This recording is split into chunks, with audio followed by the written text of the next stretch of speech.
Hi hello ನಮಸ್ಕಾರ ಸ್ನೇಹಿತರೆ. ಇವತ್ತಿನ ಈ ವಿಡಿಯೋದಲ್ಲಿ ನಾನು ತಿಳಿಸ್ತಿರುವ ಮಾಹಿತಿ ಯಾವುದಪ್ಪ ಅಂದರೆ SSP ಸ್ಟೂಡೆಂಟ್ ಅಕೌಂಟನ್ನು ಯೂಸರ್ ಐ ಡಿ ಮತ್ತು ಪಾಸ್ವರ್ಡನ್ನು ಯಾವ ರೀತಿ ಕ್ರಿಯೇಟ್ ಮಾಡೋದು. ಫಸ್ಟ್ ಟೈಮ್ ಅಪ್ಲೈ ಮಾಡ್ತಾ ಇರ್ತಕ್ಕಂಥ ಸ್ಟೂಡೆಂಟ್ಗಳು ಯಾರಿದ್ದೀರೋ ಅವ್ರಿಗೆ ಇನ್ನೂ SSP user I D password ಇರೋದಿಲ್ಲ. ಅವರು ಹೊಸದಾಗಿ ಕ್ರಿಯೇಟ್ ಮಾಡಬೇಕು ಅಂತಂದರೆ ಯಾವ ರೀತಿ ಕ್ರಿಯೇಟ್ ಮಾಡಬೇಕು, ಸೊ ಆ ಕ್ರಿಯೇಟ್ ಮಾಡಿದ ನಂತರ ಆ ಯೂಸರ್ ಐ ಡಿ ಮತ್ತು ಪಾಸ್ವರ್ಡನ್ನು ಇಟ್ಕೊಂಡು ಯಾವ ರೀತಿ ನಿಮ್ಮ ಸ್ಕಾಲರ್ಶಿಪ್ಗೆ ಅಪ್ಲೈ ಮಾಡೋದು ಅನ್ನೋದನ್ನು ನೀವು ತಿಳ್ಕೊಬೋದು. ಹಾಗಾಗಿ ಈ ವಿಡಿಯೋದಲ್ಲಿ ನಾನು SSP ಸ್ಟೂಡೆಂಟ್ ಅಕೌಂಟನ್ನು ಯೂಸರ್ ಐ ಡಿ ಮತ್ತು ಪಾಸ್ವರ್ಡನ್ನು ಯಾವ ರೀತಿ ಕ್ರಿಯೇಟ್ ಮಾಡೋದು ಅನ್ನೋದ್ರ ಬಗ್ಗೆ ಡೀಟೇಲ್ ಆಗಿ ತಿಳಿಸ್ಕೊಡ್ತೇನೆ. ಸೊ ಹಾಗಾಗಿ ಈ ವಿಡಿಯೋನ ಫುಲ್ ನೋಡಿ, ಯಾವುದೇ ರೀತಿಯಾದ ಸ್ಕಿಪ್ ಮಾಡಬೇಡಿ. ಸ್ಕಿಪ್ ಮಾಡಿದ್ರೆ ನಿಮ್ಗೆ ಯಾವುದೇ ರೀತಿ ಅರ್ಥ ಆಗಲ್ಲ. ಹಾಗಾಗಿ ಅದಕ್ಕೂ ಮುಂಚೆ ನಂದೊಂದು ಸ್ಮಾಲ್ ರಿಕ್ವೆಸ್ಟ್, ನೀವಿನ್ನೂ ನಮ್ಮ ಚಾನಲ್ನ ಸಬ್ಸ್ಕ್ರೈಬ್ ಮಾಡಿಲ್ಲ ಅಂದರೆ ಈಗಲೇ ಸಬ್ಸ್ಕ್ರೈಬ್ ಮಾಡಿ, ಹಾಗೆ ಪಕ್ಕದಲ್ಲಿ ಬರುವ ಬೆಲ್ ಐಕನ್ನ ಕ್ಲಿಕ್ ಮಾಡಿ ಫ್ರೆಂಡ್ಸ್. ಸೊ ನೋಡೋಣ ಬನ್ನಿ ಯಾವ ರೀತಿ ನಾವು ಈಗ SSP ಸ್ಟೂಡೆಂಟ್ ಅಕೌಂಟ್ನ ಯೂಸರ್ ಐ ಡಿ ಪಾಸ್ವರ್ಡನ್ನು ಕ್ರಿಯೇಟ್ ಮಾಡೋದು ಅಂತ.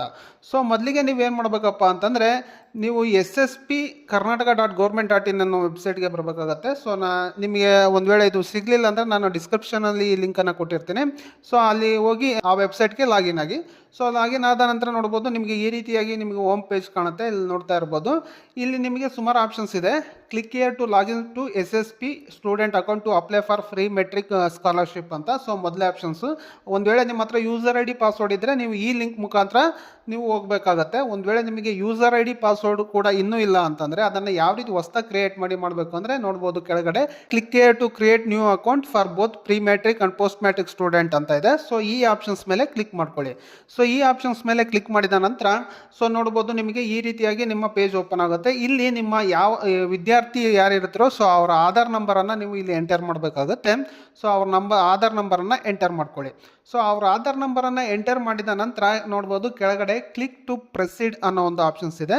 ಸೊ ಅದ್ರ ಮೇಲೆ ಕ್ಲಿಕ್ ಮಾಡ್ಕೊಳ್ಬೇಕಾಗುತ್ತೆ. ಸೊ ಕ್ಲಿಕ್ ಟು ಪ್ರೊಸೀಡ್ ಅನ್ನೋ ಒಂದು ಆಪ್ಷನ್ಸ್ ಮೇಲೆ ಕ್ಲಿಕ್ ಮಾಡಿದ ನಂತರ ನೋಡ್ಬೋದು ನಿಮಗೆ ಈ ರೀತಿಯಾಗಿ ನೆಕ್ಸ್ಟ್ ಪೇಜ್ ನಿಮಗೆ ಬರುತ್ತೆ. ಇಲ್ಲಿ ಮತ್ತೆ ನಿಮ್ಮ ಆಧಾರಲ್ಲಿ ಏನು ಹೆಸರಿದೆಯೋ ಸೊ ಅದೇ ರೀತಿಯಾಗಿ ಯಾವುದೇ ಥರದ ಸ್ಪೆಲ್ಲಿಂಗ್ ಮಿಸ್ಟೇಕ್ ಇಲ್ಲದೆ ಇರೋ ಹಾಗೆ ನಿಮ್ಮ ಆಧಾರದಲ್ಲಿರ್ತಕ್ಕಂಥ ಹೆಸರನ್ನು ನೀವು ಇಲ್ಲಿ ಟೈಪ್ ಮಾಡ್ಕೊಳ್ಬೇಕಾಗತ್ತೆ. ಅದಾದ ನಂತರ ಆ ಕೆಳಗಡೆ ನಿಮ್ಮ ಆಧಾರ್ ಸಂಖ್ಯೆಯನ್ನು ಟೈಪ್ ಮಾಡ್ಕೊಳ್ಬೇಕಾಗತ್ತೆ. ಸೊ ನಿಮ್ಮ ಆಧಾರ್ ನಂಬರನ್ನು ಟೈಪ್ ಮಾಡಿಕೊಂಡು ಅದಾದ ನಂತರ ನೋಡ್ಬೋದು ಕೆಳಗಡೆ ಒಂದು ಚಿಕ್ಕ ಬಾಕ್ಸ್ ಇದೆ. ಸೊ ಇಲ್ಲಿ ಅಗ್ರಿ ಅನ್ನೋ ಒಂದು ಚಿಕ್ಕ ಬಾಕ್ಸ್ ಇದೆ. ಸೊ ಆ ಬಾಕ್ಸ್ ಮೇಲೆ ಕ್ಲಿಕ್ ಮಾಡ್ಕೊಳ್ಳಿ. ಆ ಬಾಕ್ಸ್ ಮೇಲೆ ಟಿಕ್ ಮಾಡಿದ ನಂತರ ನೋಡ್ಬೋದು ಕೆಳಗಡೆ ಸಲ್ಲಿಸಿ ಅನ್ನೋ ಒಂದು ಆಪ್ಷನ್ ಇದೆ. ಸೊ ಅದರ ಮೇಲೆ ಕ್ಲಿಕ್ ಮಾಡಿ. ಅದಾದ ನಂತರ ನೋಡ್ಬೋದು ನಿಮಗೆ ಈ ರೀತಿಯಾಗಿ ನೆಕ್ಸ್ಟ್ ಪೇಜ್ ನಿಮಗೆ ಬರುತ್ತೆ. ಇಲ್ಲಿ ಸೊ ನೋಡ್ಬೋದು ಇಲ್ಲಿ ಕಾಂಟ್ಯಾಕ್ಟ್ ಡೀಟೇಲ್ಸ್ ಅಂತ ನೆಕ್ಸ್ಟ್ ಪೇಜ್ ಬರುತ್ತೆ, ಸಂಪರ್ಕ ವಿವರಗಳು ಅಂತ. ಸೊ ಇಲ್ಲಿ ನೀವು ಯಾವ ಜೆಂಡರನ್ನು ಸೆಲೆಕ್ಟ್ ಮಾಡ್ಕೊಳ್ಬೇಕಾಗತ್ತೆ, ಮೇಲ್ ಆ ಫಿಮೇಲ್ ಅನ್ನೋದು.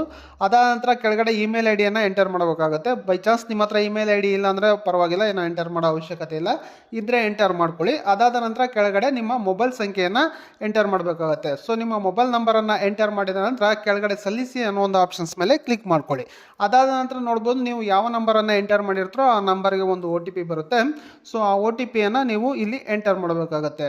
ಸೊ OTPಯನ್ನು ಎಂಟರ್ ಮಾಡಿದ ನಂತರ ನೋಡ್ಬೋದು ಕೆಳಗಡೆ ಸಲ್ಲಿಸಿ ಅನ್ನೋ ಒಂದು ಆಪ್ಷನ್ಸ್ ಮೇಲೆ ಕ್ಲಿಕ್ ಮಾಡ್ಕೊಳ್ಳಿ. ಅದಾದ ನಂತರ ನೋಡ್ಬೋದು ನೆಕ್ಸ್ಟ್ ನಿಮಗೆ ಈ ರೀತಿಯಾದ ಪೇಜ್ ಓಪನ್ ಆಗುತ್ತೆ. ಇಲ್ಲಿ ನಿಮಗೆ ಪಾಸ್ವರ್ಡ್ ಯಾವ ರೀತಿ ಬೇಕಾಗುತ್ತೋ ಆ ರೀತಿ ನಿಮಗೆ ಪಾಸ್ವರ್ಡನ್ನು ಕ್ರಿಯೇಟ್ ಮಾಡ್ಕೊಳ್ಳಿ. ಇದು ಮಿನಿಮಮ್ 8ರಿಂದ 15 ಕ್ಯಾರೆಕ್ಟರಿಸ್ಟಿಕ್ಸ್ ಇರಬೇಕಾಗುತ್ತೆ. ಸೊ ಆ ರೀತಿಯಾಗಿ ನಿಮ್ಮ ಪಾಸ್ವರ್ಡನ್ನು ಟೈಪ್ ಮಾಡಿ ಮೇಲೆ. ಅದಾದ ನಂತರ ಕೆಳಗಡೆ ಒಂದ್ಸರಿ ಕನ್ಫರ್ಮ್ ಅನ್ನೋ ಒಂದು ಇದ್ರ ಮೇಲೂ ಸೇಮ್ ಪಾಸ್ವರ್ಡನ್ನು ಟೈಪ್ ಮಾಡ್ಕೊಳ್ಳಿ. ಸೊ ಟೈಪ್ ಮಾಡಿದ ನಂತರ ನೋಡ್ಬೋದು ಕೆಳಗಡೆ ಸಲ್ಲಿಸಿ ಅನ್ನೋ ಒಂದು ಆಪ್ಷನ್ಸ್ ಇದೆ. ಸೊ ಅದರ ಮೇಲೆ ಕ್ಲಿಕ್ ಮಾಡ್ಕೊಳ್ಳಿ. ಅದಾದ ನಂತರ ನೋಡ್ಬೋದು ಧನ್ಯವಾದಗಳು, ನಿಮ್ಮ ಖಾತೆಯ SSPಯಲ್ಲಿ ಯಶಸ್ವಿಯಾಗಿ ಸೃಜಿಸಲಾಗಿದೆ ಅಂತ ಬಂದಿದೆ. ಸೊ ನಾನು ಕನ್ನಡದಲ್ಲಿ ತೋರಿಸ್ತಾ ಇದ್ದೀನಿ. ಸೊ ಅದಾದ ನಂತರ ನೋಡ್ಬೋದು ನಿಮ್ಮ ನೋಂದಣಿ ಸಂಖ್ಯೆಯನ್ನು ನಿಮ್ಮ ನೋಂದಾಯಿತ ಮೊಬೈಲ್ ಸಂಖ್ಯೆಗೆ ರವಾನಿಸಲಾಗಿದೆ. ಈ ವಿವರಗಳು ಉಪಯೋಗಿಸಿಕೊಂಡು SSP ಲಾಗಿನ್ ಆಗಿ ಅರ್ಜಿಯನ್ನು ಸಲ್ಲಿಸಲು ತಿಳಿಸಲಾಗಿದೆ ಅಂತ ಕೂಡ ಇಲ್ಲಿ ನಿಮಗೆ ನೋಟಿಫಿಕೇಶನ್ಸ್ ಬಂದಿದೆ. ಸೊ ನಿಮ್ಮ ಏನು ಯೂಸರ್ ಐ ಡಿ ಏನಿರುತ್ತೆ ಅದು ನಿಮ್ಮ ಮೊಬೈಲ್ ನಂಬರ್ಗೆ ಸೆಂಡ್ ಮಾಡಿರ್ತಾರೆ. ಸೊ ಆ ನಂಬರನ್ನು ಇಟ್ಕೊಂಡು ನೀವು SSP ಸ್ಕಾಲರ್ಶಿಪ್ಗೆ ಅಪ್ಲಿಕೇಶನ್ಸನ್ನು ಹಾಕ್ಬೋದು. ಅಂದರೆ ನಿಮ್ಮ ಯೂಸರ್ ಐ ಡಿ ನಿಮಗೆ ಮೊಬೈಲಲ್ಲಿ ಸೆಂಡ್ ಆಗಿರುತ್ತೆ. ನಿಮ್ಮ ಪಾಸ್ವರ್ಡ್ ಏನು ನೀವು ಇಲ್ಲಿ ಎಂಟರ್ ಮಾಡಿರ್ತಾರೋ ಅದು ನಿಮ್ಮ ಪಾಸ್ವರ್ಡ್ ಆಗಿರುತ್ತೆ. ಸೊ ಅದಾದ ಈ ರೀತಿಯಾಗಿ ನಿಮ್ಮ ಯೂಸರ್ ಐ ಡಿ ಮತ್ತು ಪಾಸ್ವರ್ಡನ್ನು SSP post matric user I D ಪಾಸ್ವರ್ಡನ್ನು ಈ ರೀತಿಯಾಗಿ ಕ್ರಿಯೇಟ್ ಮಾಡಬೇಕಾಗತ್ತೆ.